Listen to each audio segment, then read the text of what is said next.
Let's move on to Ukraine. This was also a very important story. This is one which we've been tabling for a little while. There have been no immediate developments, but the biggest news that really came out from just 2 days ago, let's put this up there on the screen, is you can view it in two ways. President Putin of Russia has replaced Sergei Shoigu, who was the longtime defense minister, one of his closest allies in the Russian government, in a major security shakeup. Allegedly, Krystal, he's been nominated and given a promotion, but I guess they call this like a promotional firing in the best way possible. But what's fascinating is that he did not put a military man to replace him. He actually put a former deputy prime minister, quote, who specializes in economics, to replace Shoigu. Now, the reason why that's so important is that this shows basically that the Russian economy post-sanctions, the way they've been able to survive, is to fully ramp up their entire military-industrial complex. It's the way that they've been able to pump so much money into their economy. They've become one of the major employers. Obviously, they've drafted and or recruited hundreds and hundreds of thousands of Russian citizens into the military. They've got artillery production, which is coming up. So economic management and a fusion of the war industrial complex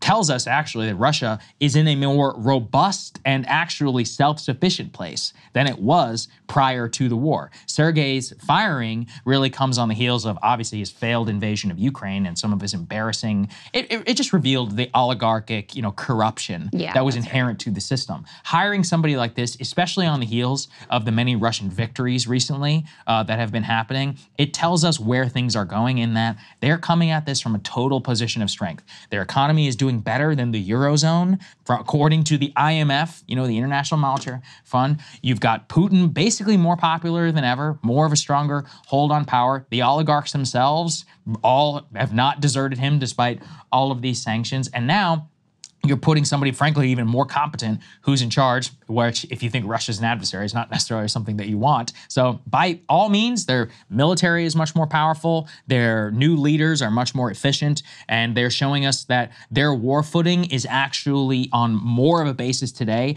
than it was before, and that any attempt to degrade their capacity has not happened despite the $200 billion or whatever that we've spent so far. Yeah, so reportedly there's a few things going on here. To start with, Shoigu is the guy who thought that they would just roll into Kyiv and knock off the Zelensky government and it'd be over like this and no problem. And obviously that didn't work out. And you'll remember the early phases of this war went very badly for Russia. I mean, it was really truly a catastrophic, disastrous showing from the Russian military. There's also, all these, I'm sure, justified allegations of corruption in the sense that he's corrupt dude who's, feeding off the teat of the state. So there's that. And then I think, bigger picture here is that they describe this economist, I'm going to go with Belousov as his name. They say he's a fan of military Keynesianism. He believes in the supremacy of the government in the economy. Government first, then business. And so it's an acknowledgement, too, of the contours of where this war is at this point, that basically, you're in this somewhat of a stalemate where Russia is starting to gain the upper hand. And one of the key questions here is, how can your economy perform? How can you spin up as much defense production as possible? And as Saagar's about to talk about, there are a lot of signs that, the Ukrainians, not only because there's been a lull in their support from the U.S., that lull has now been filled. Don't worry, guys, all the stuff is coming to you.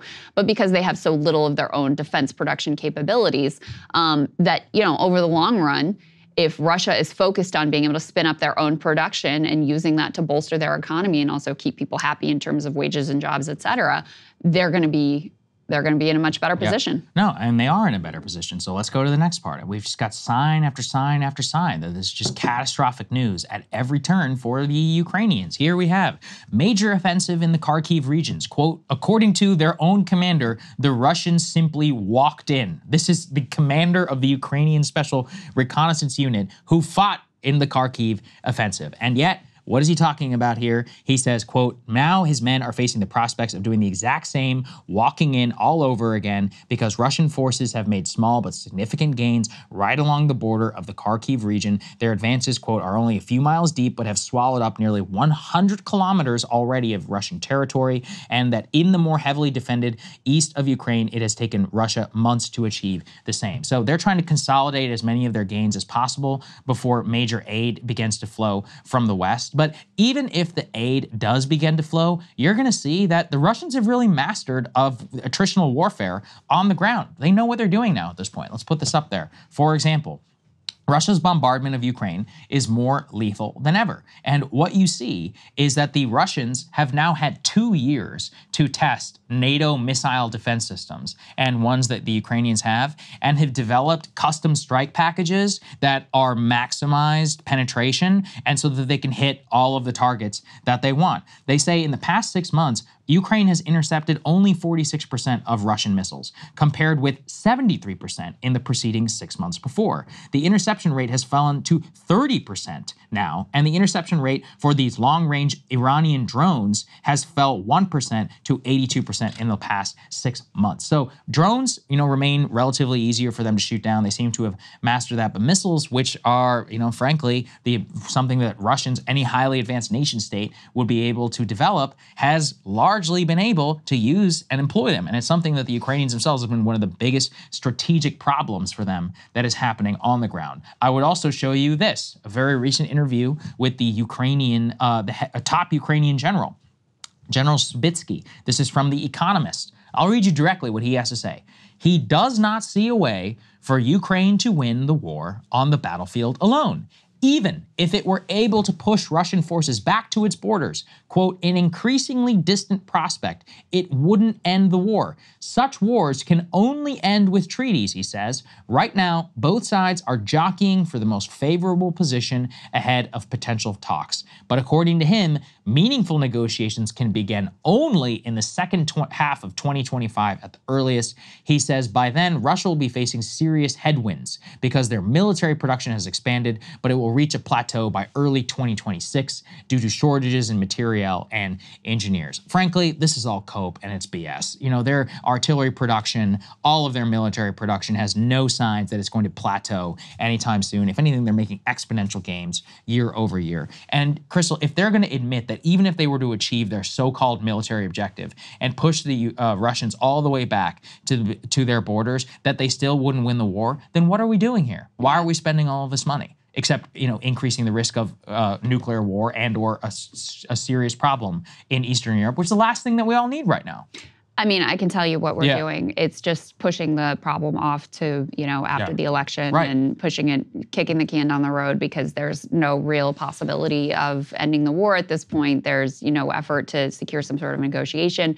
As we've discussed before, anytime that American presidents actually, draw down troops, withdraw from an area, they take hell from the news media. I mean, you can imagine if there was some actual concrete deal and Ukraine had to give up the Donbass or Crimea or whatever officially, Biden would be killed. Not literally, guys, but in the press, it would be wall-to-wall negative coverage, just like we saw with Afghanistan. So it's just like, we'll keep funding it. We'll just try to preserve the status quo, kick the can down the road at the cost of, courting disaster and at the cost of decimation of generations of Ukrainian men and, future possible instability for years and years to come. So that's the phase we're in at this point. And no one even denies that. I mean, there's not even a plan. You don't even hear this. It's not even talked about in the media anymore. We're entering that phase as well. You see, obviously we've pulled some Wall Street Journal reports and whatever, but when's the last time you heard them talking about this on cable news? It's very much slid from the front page. It's just this sort of perpetual ongoing conflict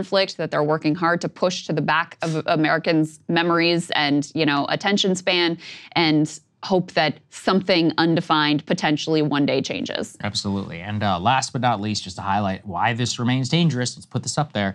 We still see a lot of actions from Putin and from Russia, which we don't want in a stable world. Putin orders tactical nuclear weapon drills, quote, to deter the West, which was only a week or so ago. He said on Monday that it would practice their deployment of tactical nuclear weapons after what Moscow said were threats from France, Britain, and the United States. This is because just the insanity of all of this is that as the Ukrainians do worse and worse on the battlefield, and as the West realizes that aid alone will never be able to prop them up, we have two choices. We can force them to cut a deal, and we can just wash our hands of an irrelevant conflict. Or what the British and the French want to do is, hey, maybe we send some troops there on the ground, special forces and others. Immediately, the Russians were like, yeah, if you do that, we will kill them. We will strike and kill soldiers who are deployed onto Ukraine. And now what? You know, we're in Article 5 territory. We're in a whole other disaster. And that's why the tactical nuclear weapon drills are not all that far away. I mean, we talk about this too with